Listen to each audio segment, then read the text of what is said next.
is supposed to be our safe haven, but very often it's the exact place where we find the deepest heartache. Our upbringing is the foundation on which everything in our lives are built. It's mostly responsible for our conditionings, beliefs, the way we think, and how we view ourselves and the world around us. This Teaching Moments episode is designed to bring awareness and understanding to how our upbringing within our family systems influences our behavior and overall life. Welcome to Chain Breakers. I'm your host, Trista Overby, and today's teaching moments will be on dysfunctional family systems. There are 8 different areas that we will look at today. Area 1, what is a dysfunctional family? Area 2, what are the different parenting types within these families? Area 3, the characteristics of a dysfunctional family. What does it look like? Area 4, the toxic rules and beliefs, unspoken or spoken within these families. Area 5, we're going to look at some of the causes of the different parenting types. Area 6, we're going to explore the family roles. Area 7, we're going to look at the effects that a dysfunctional family can have on a child and adult. Signs you were raised in a dysfunctional family. And the last area, Area 8, can these families change? First, let's take a look at the definition. What is a dysfunctional family? A dysfunctional family is a family unit in which the emotional and or physical needs of the child frequently goes unmet by the parents or caregivers. Now, this can be intentionally or unintentionally. Whether it's intentionally or unintentionally, the effects still render the same results on the child. There can also be frequent conflict, misbehavior, and or abuse within these families. The abuse can be physical, sexual, verbal, emotional, mental, spiritual, and or financial. Within these families, the needs, feelings, and desires of the parents typically come before those of the children. Love and loyalty to the parents and family members are typically based on fear, obligation, and guilt. Depending on the specific family type, members may have to take on roles to accommodate and survive the dysfunction. Children within these families, they often grow up thinking that these behaviors are normal and often repeat these same dysfunctional patterns within their families. Before moving forward, let's take a moment to look at what is a functional or healthy family. Within these families, the parents plant seeds of love, respect, and independence within the children. Each child is valued and respected. Their needs, feelings, desires, and opinions all matter. Parents demonstrate healthy behaviors before their children. Each child is looked at as an individual, and they're encouraged to be independent. There's acceptance and unconditional love within these families. The children's needs are met physically, medically, educationally, and emotionally. These children within these families, they feel heard, seen, and understood and accepted by their parents. To a child, meeting these 4 needs equals love. These children often grow up in a safe environment, in an environment where they need not to fear any hurt, harm, or danger. There's healthy communication within these families. Children are encouraged to have a voice and opinion. There's discipline within these families and not punishment. Discipline is focused on behavior modification. These parents typically take the time out to discuss with their children the reason why these behaviors need to change. There's realistic expectations within these families that are age appropriate. For instance, a 10-year-old would not be required to babysit 2 younger siblings, and a 16-year-old son wouldn't be required to get a job to work to help support the family. There's structure within these families and healthy boundaries. Each family member, including the children, are respected for who they are. They're allowed to share their opinions, their beliefs, and their feelings without repercussion. Parents take accountability within the family. If a parent is ever at fault for something that they have said or done that may have hurt their children, these parents have no problem apologizing to their children and allowing them to know that it wasn't their fault. Apologizing to children when you're wrong, it actually helps them to remove any blame or shame or guilt that they may feel. There's actually harmony and genuine connections within these families. Unlike in dysfunctional families where the parent actually pit each sibling against each other, these families actually have genuine, healthy connections.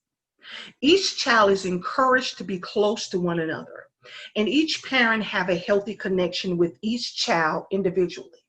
These parents strive their best to make sure that each child feel equally loved, that there's no favoritism or comparison amongst them. These families typically consist of two parents. However, healthy co-parenting is possible. Now let's explore the different parenting types within dysfunctional families. You may find one or both parents with one or more of these characteristics. Some parents may have addictions to alcohol, drugs, gambling, sex, or compulsive buying or spending. Mental illnesses are common within these families, to include unresolved childhood trauma, personality disorders such as narcissistic personality disorder and borderline personality disorder, and also codependency may be included. Now, codependency is not considered a mental illness. However, it's a behavior disorder, but being a codependent parent within this type of family system can be detrimental to a child's upbringing. For instance, let's say that you have a parent with a narcissistic personality disorder. More than likely, the other parent will be codependent. So what typically happens within these family systems is having a codependent parent cater to the narcissistic parent. This actually leaves the children feeling emotionally detached from the parent and neglected as well. And it also puts the children at risk for abusive behavior. There's also controlling parents within these families. This could be a parent from a strict religious background. They may force their children to be perfectionists. They may make their children feel as if it's not okay for them to feel feelings or emotions. And these children may also feel as if they cannot make mistakes. Also under controlling parents are authoritarian and helicopter parents. These type of parents diminish independence within their children. They may often speak, think, and live their children's lives for them. What happens in this situation is when the child grows up, they're unable to do basic things for themselves, such as cook, clean, or even make decisions for themselves because they're so used to having that parent do it for them. Some common terms that you may hear within these families are, "You do it because I say so." "I'm the parent and you're the child. Don't question me." Within these families, there's not any room for children to ask questions or be curious about anything. Pretty much what the parent says goes in these situations. If a child within this family ever tries to question anything or ask a question and it's something that the parent does not want to answer, they're often shut down or labeled as disrespectful or talking back. The next parenting type is an emotionally detached parent. This parent can also fall under the neglectful category. There could be a sick child or family member within this family to where the parent is not able to give enough love and care to each child individually. Also, this is very common within large families, families where a parent is depressed, and also families where the parent is simply lacking emotional intelligence. Now let's move on and look briefly at absent parents. An absent parent could be a parent that is not around due to divorce, death, a parent that's a workaholic, a parent that has simply decided not to care for their kids and abandoned them. The parent can also be incarcerated or even in active duty military. There's also abusive parents within these families. This abuse can be done physically, sexually, verbally, emotionally, mentally, or financially. like to think of physical abuse as any type of abuse that involves hitting a child. This can include spanking as well. Verbal abuse can also be seen as put downs, insults, and excessive criticism. Neglectful parents can again include any of the above parenting styles. However, this can also include parents who are passive, parents who are living in poverty and not able to meet the kids' needs, such as physical needs, emotional needs, educational needs, and medical needs.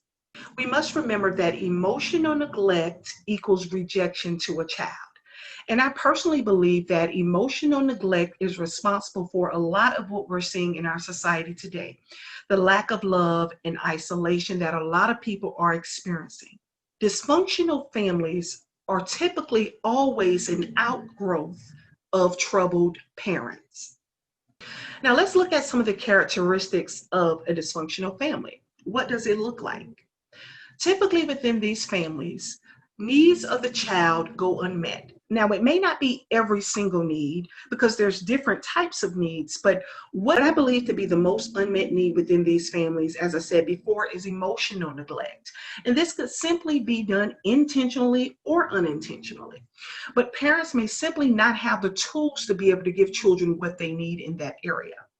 This also includes physical needs, emotional needs, medical needs, educational needs, and financial needs of the child. There may be a lot of violence within these families, to include domestic violence and abuse. These families typically have poor communication. What typically happens within these families is there's rarely any communication amongst each other. Arguments and disagreements can seem to go on and fester for years to come, maybe 5 years or 25 years, it just depends. So many of the problems within these families can be addressed only if people communicated. It seems as if people within these families don't have the proper tools to properly and healthily communicate without being passive, passive-aggressive, or aggressive in tone. These families typically involve parents who give conditional love.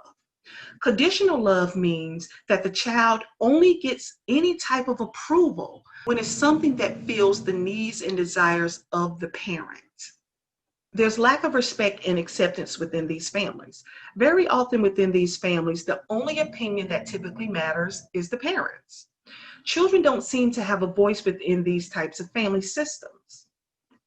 Every child is typically accepted within functional families, but however, in dysfunctional families, this is very rare. For instance, if a child decides that they're homosexual, more than likely within these families, the parent will either show high disapproval of the child's choice or shun them completely. There's excessive criticism within these families and also excessive expectations. For instance, a 10-year-old child may be required to babysit her siblings, or a 16-year-old son may be required to get a job and work to support the family. Also within these families, if there's not a spouse or if it's a single parent home headed by the mother, sometimes that son can be looked at as the spouse for that. There's also a lack of empathy within the parents within these families, most of the time. This is typically seen more so in parents with narcissistic personality disorder or borderline personality disorder, or parents that are simply dealing with unresolved trauma. I like to think that having a parent with lack of empathy is very detrimental to a child's development. For these parents are unable to give the child the care and love that they need. Oftentimes within these type of families with parents lacking empathy, children often feel unloved and uncared for.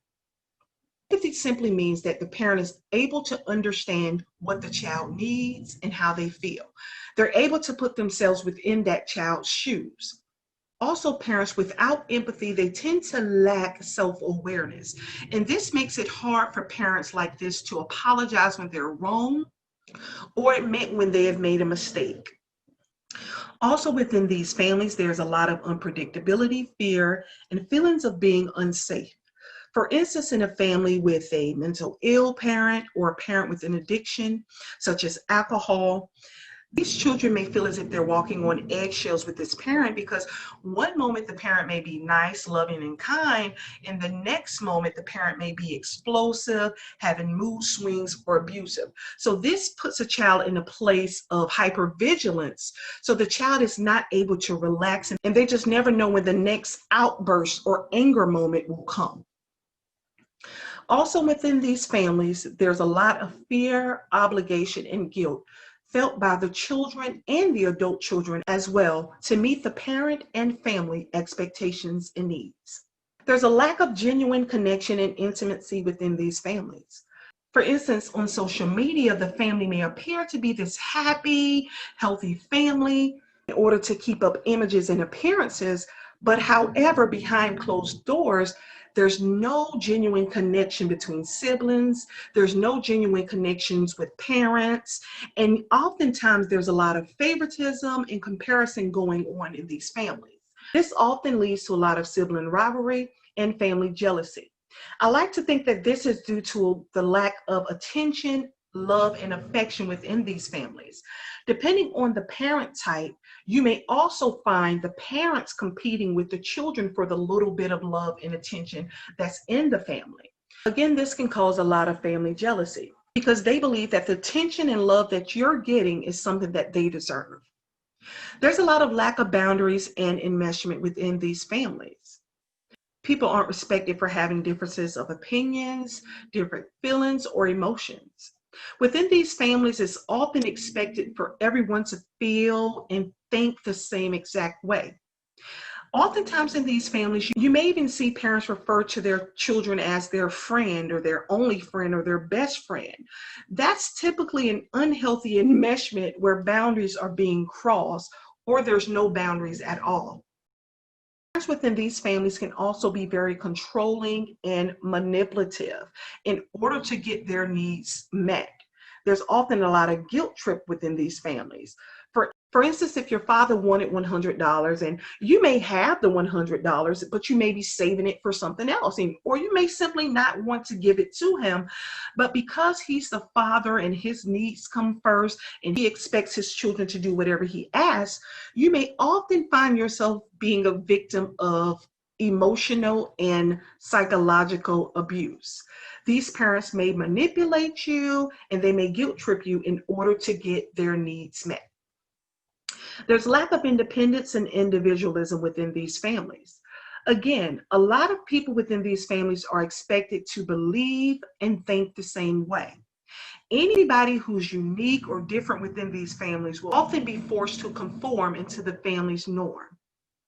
There's also a lack of independence within these families. Depending on the parent type, let's say for instance, if it's a parent with borderline personality, parents with borderline personality, they typically deal with deep abandonment and rejection issues. So they may, for instance, keep their child dependent on them so the child never leaves them. But what this actually does, it cripples the child and causes the child not to ever be able to have a normal, healthy life. There's no support emotionally within these families. The children's feelings are often ignored or even discouraged within these families. Typically, you're only able to express happy and positive emotions within these families. Denial is what I like to say is the glue that keeps these families together. Real issues within these families are typically ignored, dismissed, or minimized.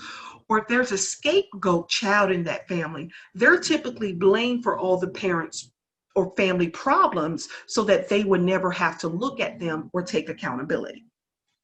So that takes us to our next characteristic, a lack of accountability. Within these families, there's rarely any accountability from the parents or other family members. There's typically a lot of blaming and projection onto others in the family so that they can avoid accountability and responsibility for their behaviors and actions. And lastly, there's a lot of discord, confusion, and family estrangement within these family systems. Typically, family estrangement comes as a last resort. The person or persons that decide to walk away from these type of families, they typically have to walk away for their own sanity and peace of mind. There can be a lot of manipulation, a lot of psychological abuse, emotional abuse, and even physical abuse within these types of families that requires a person to walk away for their peace, health, and sanity.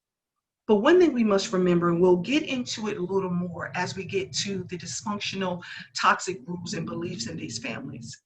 Most of the times when a person walks away from the family system, the family and parents will typically shun that child, make it seem as if they're the problem for the issues that they're failing to take accountability for, and instead the family choose to deny the problems. Now let's go over some of the toxic rules and beliefs that are found in these families. These rules can either be spoken or unspoken. Rules and underlying beliefs are the ones that drive our attitudes, judgments, and perceptions. These hidden rules and beliefs are often expressed in terms of shoulds, oughts, and supposed tos. They plant seeds of fear, obligation, and guilt within the child. These beliefs can also be expressed as direct rules of what to and what not to do. These underlying beliefs and rules are almost always self-centered and self-serving in favor of the parents. These rules are based on a bizarre and distorted perception of reality, putting children in a place where they can easily be manipulated and abused. If children fail to obey these rules and toxic beliefs, parents react by inflicting punishment or withdrawing their love. This can be done by ignoring the child, using passive-aggressive behaviors, or showing some type of disapproval. This can even result in shunning the child from the family.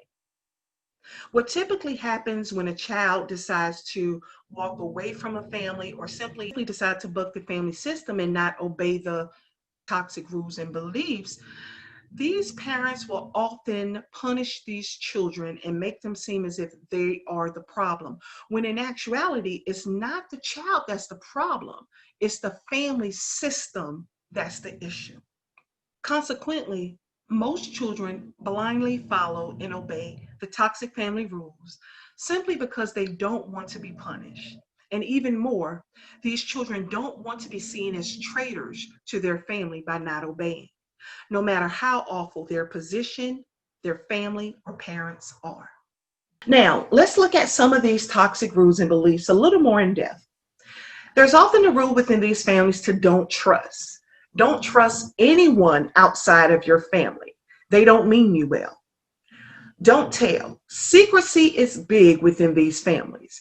Don't tell what's going on within this family. The parents may say, don't tell what I'm doing to you. Don't tell how I'm living my life. Don't tell. Also within these families, you're not allowed to feel emotions. You're only allowed to express happy, positive feelings. It's wrong to be angry or sad. This is something that is big in strict and religious type families. Members within these families are taught to blame shift. They're not taught to take responsibility for their actions, and this is typically demonstrated in the behaviors of the parents. You don't take responsibility for your actions, you simply blame someone else. You may also hear things such as boys should be this way or girls should be this way. Boys will be boys, act like a lady. These phrases are typically used to direct a certain type of behavior that the parent wants, instead of encouraging individuality within the child. I believe these type of families often raise misogynistic type men and codependency type women, which I find to be responsible for a lot of the gender issues and prejudices that we see in society. Boys from these families may grow up to be men that feel as if women's only place should be in the kitchen or having babies or laying on her back. And girls within these families may grow up to believe that, oh, well, I have to please a man in order to get attention. I have to cook. I have to clean. I can't be ambitious. I can't have my own career. I can't lead my own life. My only desires in life should be to get married and have children. These women typically don't see any other future outside of gender roles. Parents aren't accountable for their behaviors within these families. They never apologize to their child, for they see it's a sign of weakness. Children are expected to respect their parents at all costs within these families, no matter what. No matter if there's abuse, children are expected to tolerate mistreatment, such as manipulation, psychological abuse, physical abuse, financial extortion, and they're expected to tolerate this mistreatment simply because it's done by their parents. There are only two ways to do things within these families: the parents' way or the wrong way. This is extremely harmful to children because it doesn't allow children the ability to think for themselves. And what typically happens with these children later on in life, they can find themselves being drawn to controlling toxic partners. Children in these families should be seen and not heard. Assertiveness is not allowed in these families. Questioning rules are not allowed within these families. Questioning your parents are not allowed within these families. It's wrong for children to be mad at their parents within these families.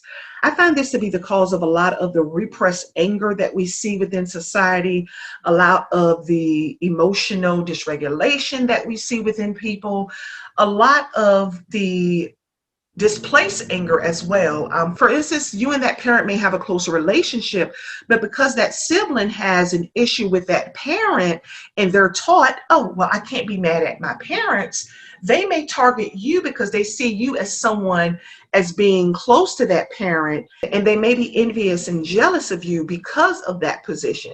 So they may find themselves deflecting their anger that's, again, meant for that parent onto you.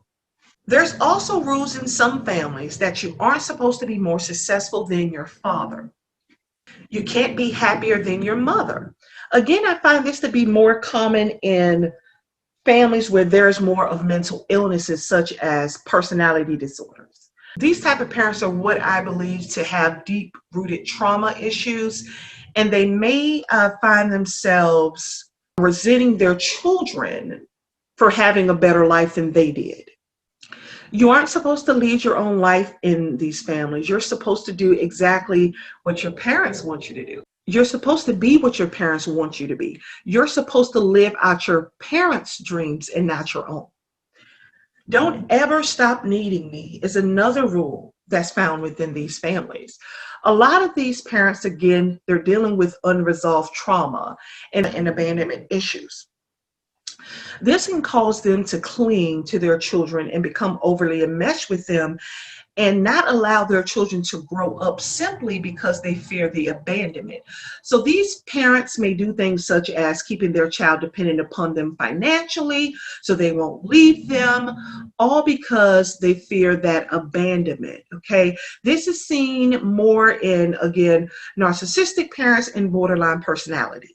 This is a good one. This is very common in dysfunctional families. Appearances are everything. Do what looks good. And some parents even think that you should do what looks good even if it's dishonest. You're taught that your value comes from what you do and produce within these families. You're taught to be a human doing and not being.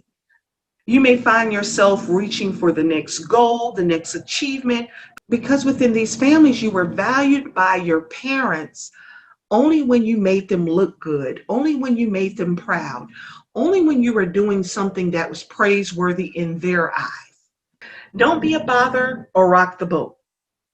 Deny problems and they'll go away. This is a huge one within dysfunctional families, especially if we're leaning more towards the personality disorder type families or families with addiction and abuse. Do what I say even when I do the opposite. There's a lot of hypocrisy within these families. The parents are often focused more on the child's behavior, but they're not realizing that they are also not practicing what they preach. They're constantly indulged with trying to change your behavior and how you see them so they don't have to change their own. In these families, you must never question the parent's behavior, but go along with it regardless. You must conform to what we expect of you, no matter what.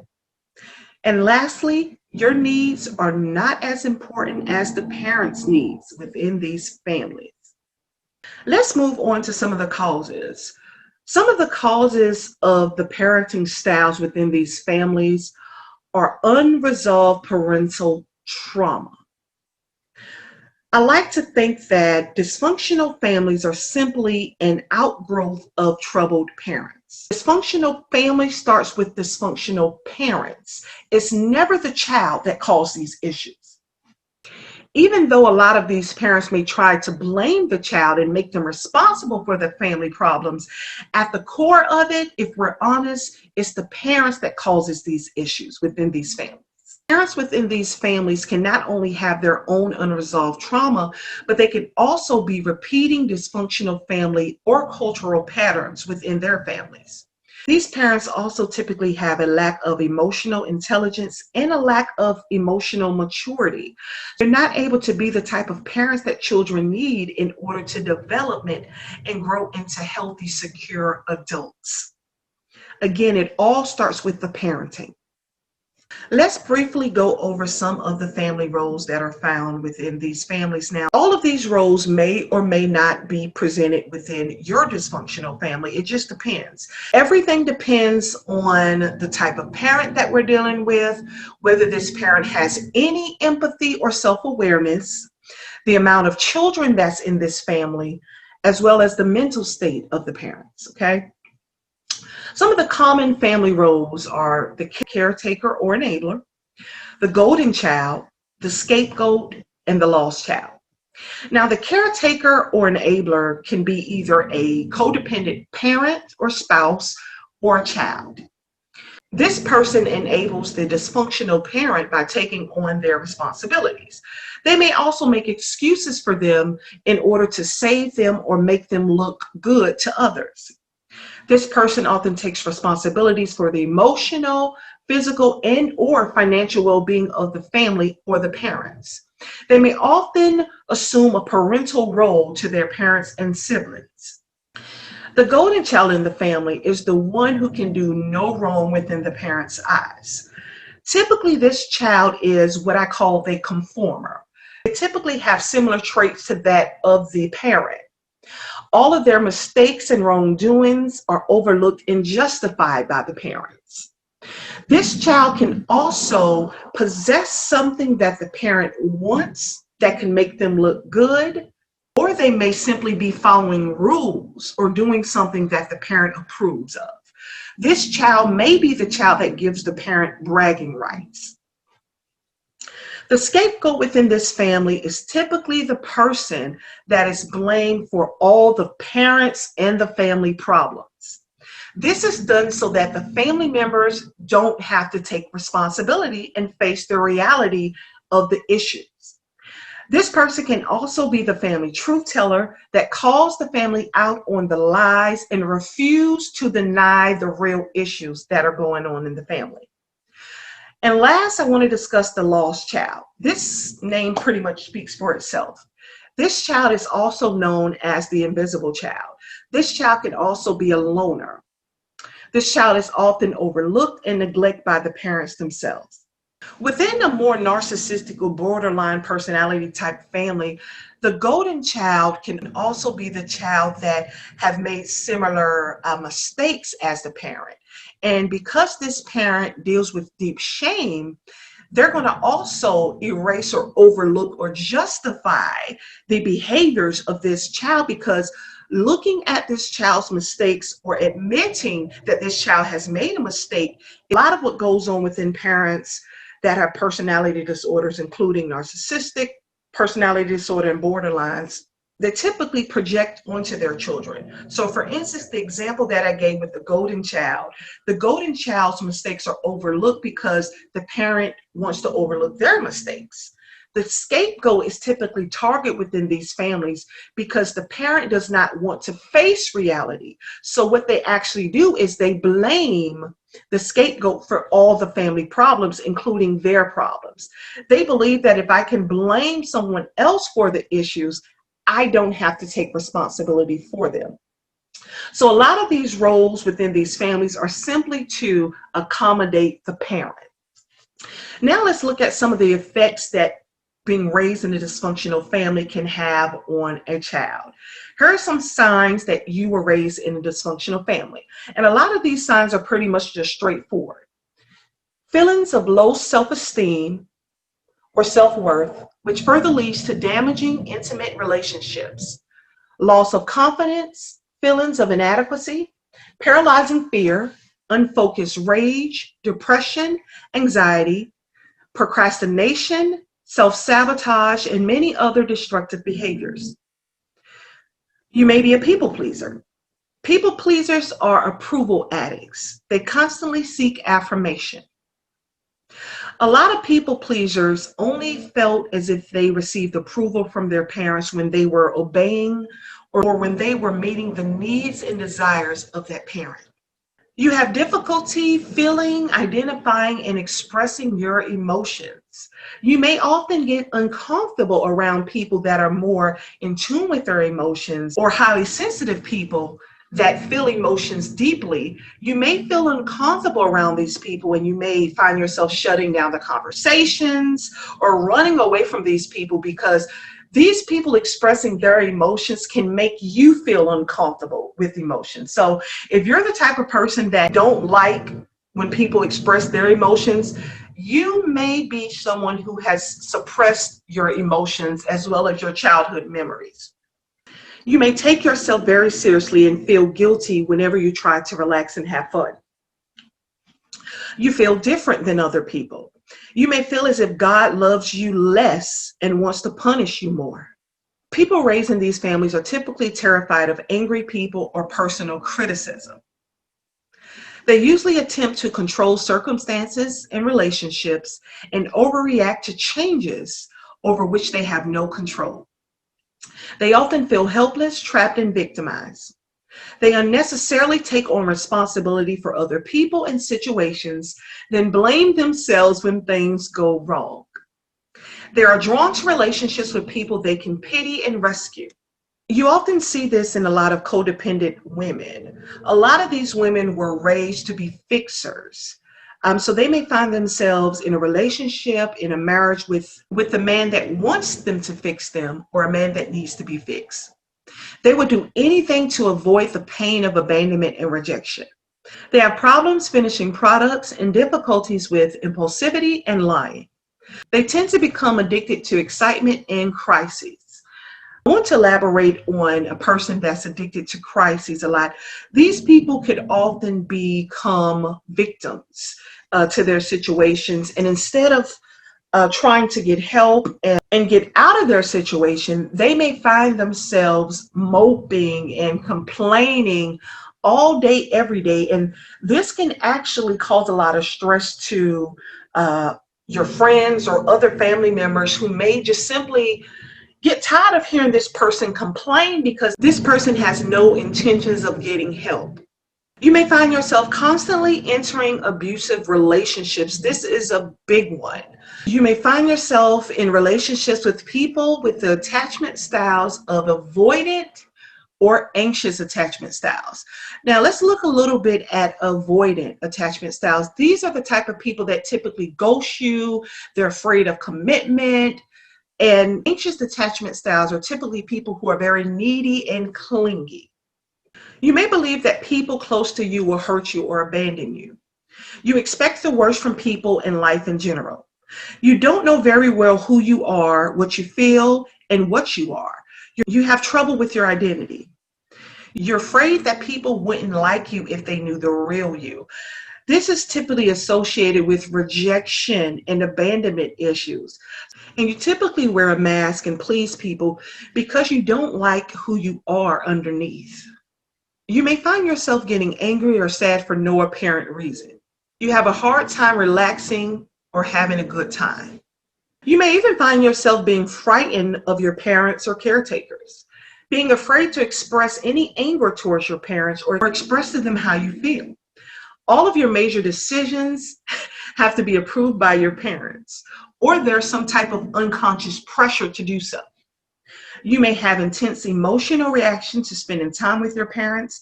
Maybe this parent is very draining, very psychologically and emotionally abusive, but for some reason you may not be able to find the courage to put up that boundary with this parent, even though this parent is affecting your emotional health and your well-being.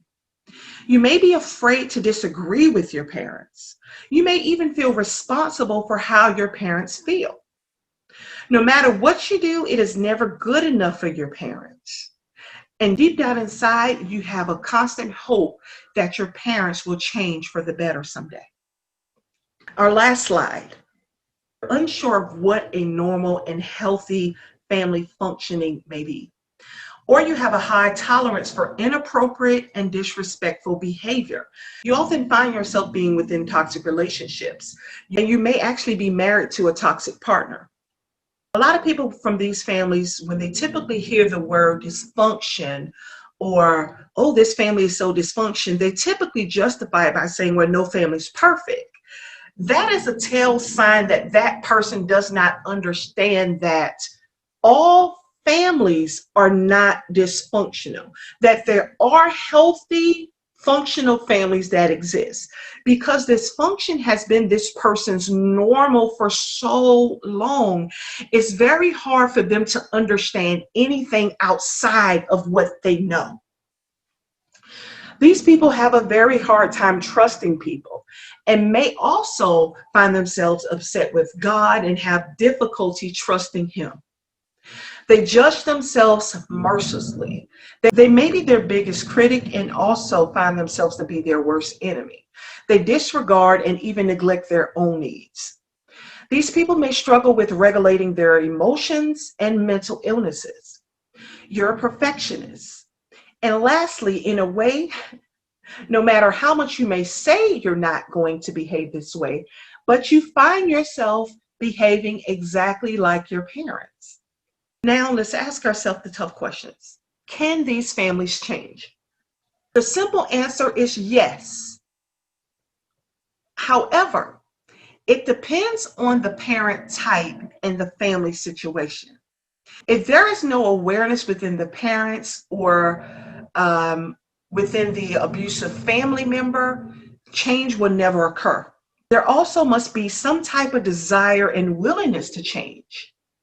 Also, the parents or abusive family members must be ready to take accountability for their own feelings and behavior in their own lives.